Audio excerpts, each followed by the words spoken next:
What's up everyone? We're back at it again today to get some maintenance done on the man. So if you saw our last video when we were doing the brake job, then you know we are in some serious need of some rear axle seals, particularly on the passenger side. So I went ahead, I bought the rear axle seals and the rear axle bearings for both the passenger and the driver side, as well as getting the pinion seal. So that we're going to go through in this video just resealing the entire 8.8. We'll have no leaks by the end of this and we will be good to go for a lot of miles. So as always, before we get started, make sure you hit the subscribe button, make sure you turn on the notification bell, and if you like what you see, give us a thumbs up. And you can see here is kind of our primary culprit. There is a ton of axle grease on the caliper here, on the rotor, on the sliders. So I'll put a link into our brake caliper, our brake job video here, so you can kind of see what we did do, but these were the findings as we kind of neared the end of the brake job. So what we're going to do first is we're going to take the brake calipers and the rotors off so that we can get access to the axles, and then we'll go and we will open up the rear diff so that we can pull the axles out. And with a lot of fluid changes, the first thing we're actually going to check here is to make sure our fill plug comes out. Because the last thing we want to happen is to get all the way into draining the fluid and then realize that we can't get any new fluid into it. So we're going to check that now real quick.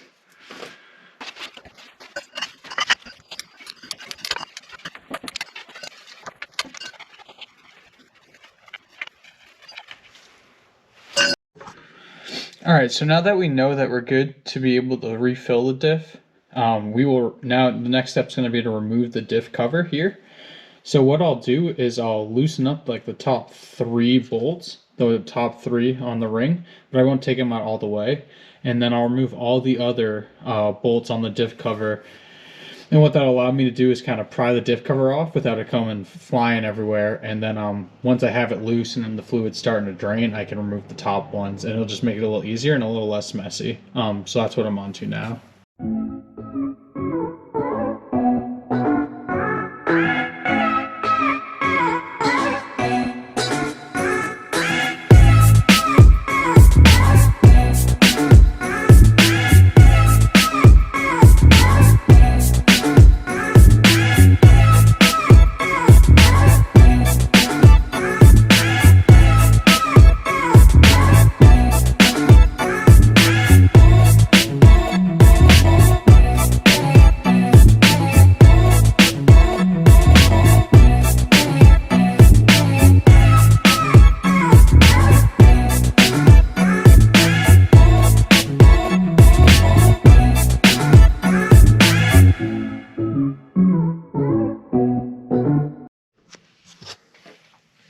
Alright, so we have all the bolts loose. We have all the bolts out. And it has this actually little like retaining clip that would have done the same job as keeping those top bolts in. So we'll just slide this out of the way. And the cover comes off. And everything actually looks at first glance to be in really good shape under here, which is great. Let's just put this aside. I did let this drain for a little while, just so we didn't get too much gunk.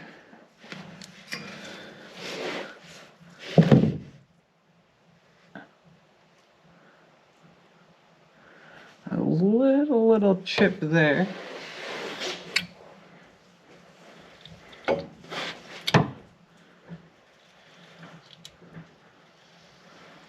really overall in great shape.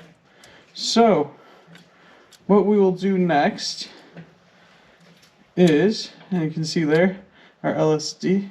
So what we have to do next is remove this retaining bolt, so that we can then remove this pin.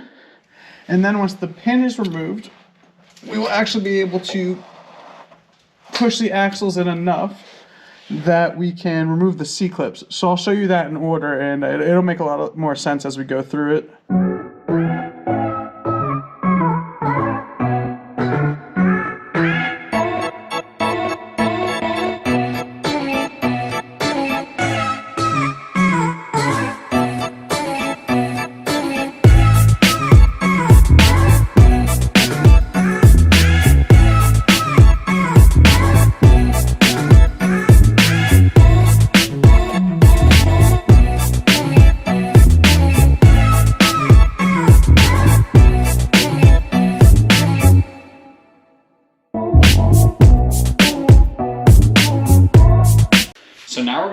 the axle, and that's how we get access to the axle seal and the axle bearing.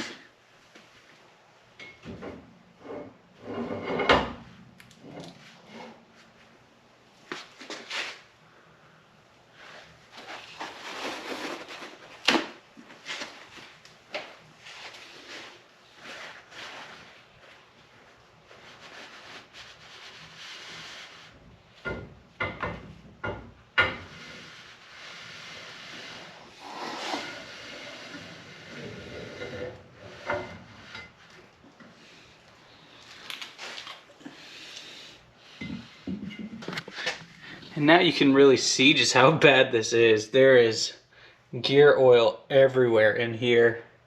So it's good that we're getting to this before it became a real problem while I was driving. And you can see it's just all seeping out right there.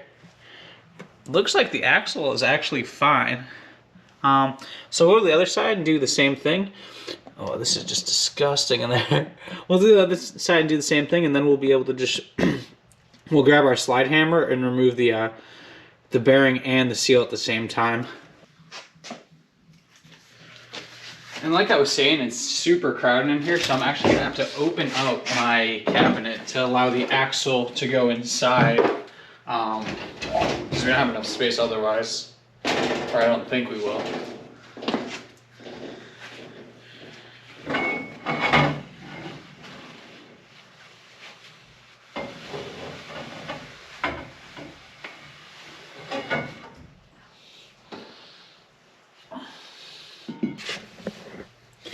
And you can see this side here is rough, but it's not nearly as bad as the passenger side. So either way, we'll do them both together. Okay, so here's your rear axle bearing removal tool. Seems to be what's pretty common for doing these components. And then so what we'll do is we'll put it in. You see how it's a hook? So what we do is we put it in here, and then we tighten this down. And we're gonna pull the bearing and the seal at the same time.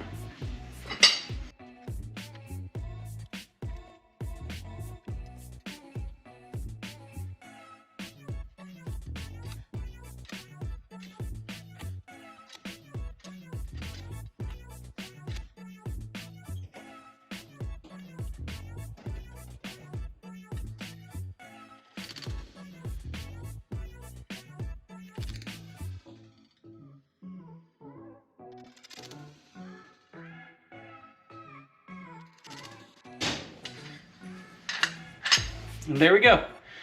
Everything at once.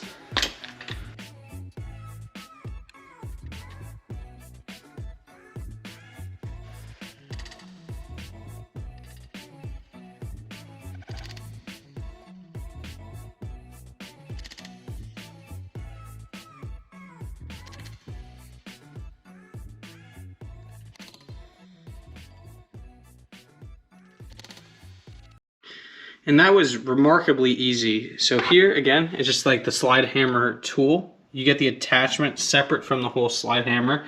So the attachments at O'Reilly are this EverTough 67035 rear axle bearing remover set.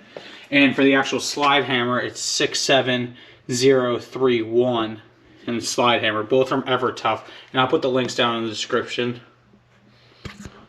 Okay, now that everything's torn apart for the most part, the next thing we'll do is we'll remove the drum brakes, or I should say the brake shoes, just to, because we're going to replace them. We were going to do it with the brake job anyways, particularly on the passenger side. Now that's coated with gear oil, we definitely need to replace them.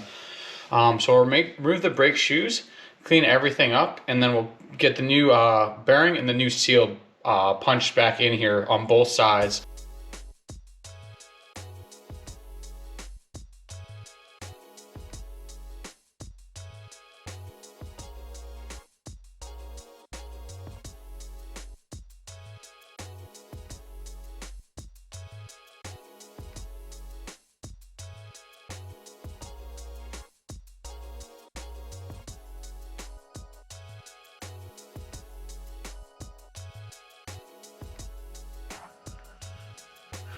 So we put gear oil on the wheel bearing to kind of ease with the install on that, and now we're going to put the gasket maker on the axle seal on the outer rim of that, just to ensure an absolute seal there, and then we'll punch that in the same way that we punched in the wheel bearing.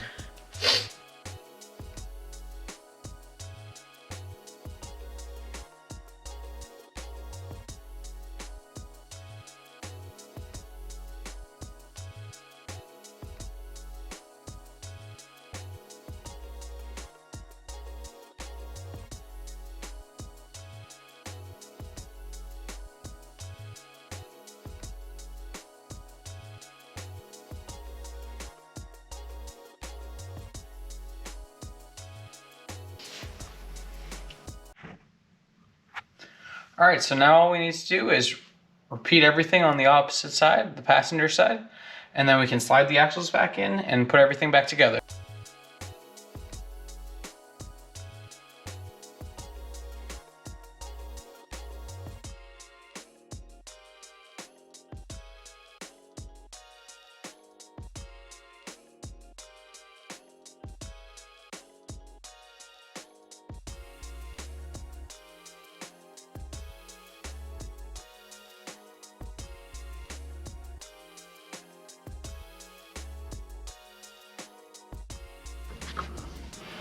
All right, so axles really slid in with no issue. Actually, we should be able to get the C-clips on no problem. I think our biggest thing is going to be this spider gear has fallen out. So we're going to have to rotate the axles, I believe, until we can get that back in place. So hopefully that isn't too bad, but we'll see.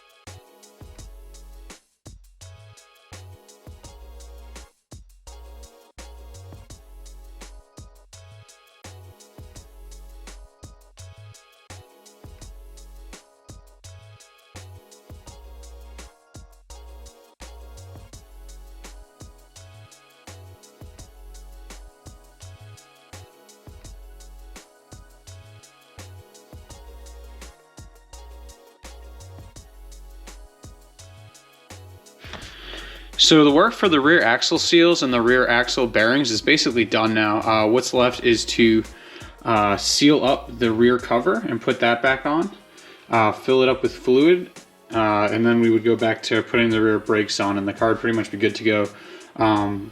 But because I like to punish myself, we're actually going to move on to the pinion seal. So I'll show you guys how to do that next.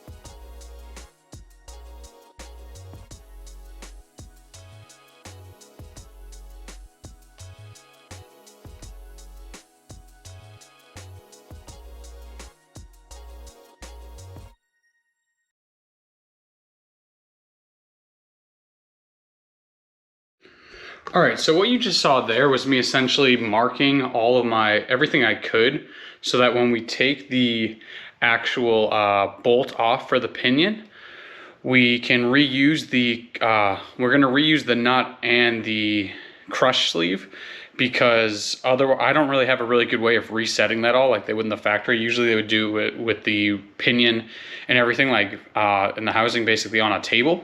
So we're gonna do our best. This is what I've done in all my research on the forums and other YouTube videos, is we basically marked where you always want to mark where the drive shaft meets with the flange, because that's been balanced together, so you don't want to twist that. There's only 4 bolts, so you don't want to get it in one of the other wrong 3 positions basically. And then we marked basically how far, like the alignment of the nut on the pinion shaft, which will help us get the right compression on the crush washer again. And then we also, what you probably saw me measure with my calipers, just set the depth as kind of like another way to confirm that the nut went on as far as it was originally. So when the lines are aligned, I'll double check the depth just to make sure it matched. And I didn't even actually measure it. I just locked it in place on my calipers because they don't have a battery in them right now. But that's really kind of like the best way of still making sure when I go back, tighten the nut back on after I've replaced the seal, that it's engaged as much as it was before, and that it's basically compressing on the crush sleeve the same way it was before I removed it.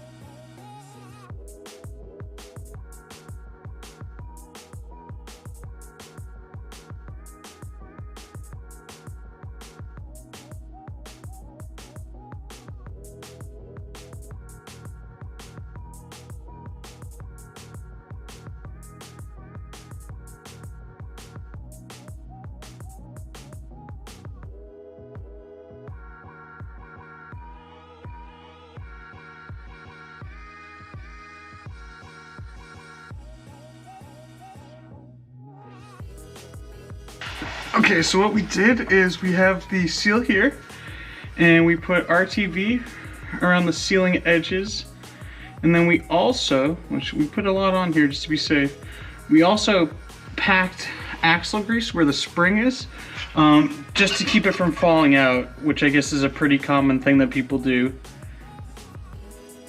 Okay. Cool. And now we'll just drive it home with our driving tool.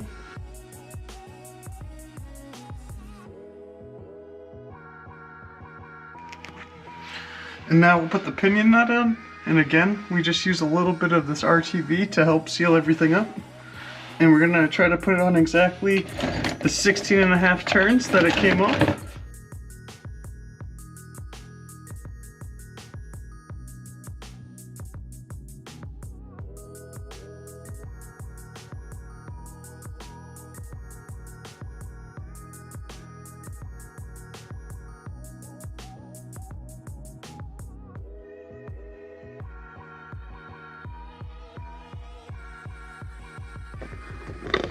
So like I was saying, the last thing we're gonna do here is clean up this vent tube right here. It's kind of hard to see, but what I'll do is I'll take it out and I'll just spray it down with some brake clean and make sure that it's clear, because it could be building up pressure if that vent tube isn't cleared. All right, so fortunately the vent tube was clear, so we just cleaned it up. We put it right back where it belongs, and now all we have left to do is to clear up the clean off the differential cover, put some new sealant on it, and bolt it back in place, and we'll be all done with this 8.8 axle repair. And the last step is getting the diff cover on, and we already applied RTV to the cover. So we'll just put this in place and start tightening the bolts.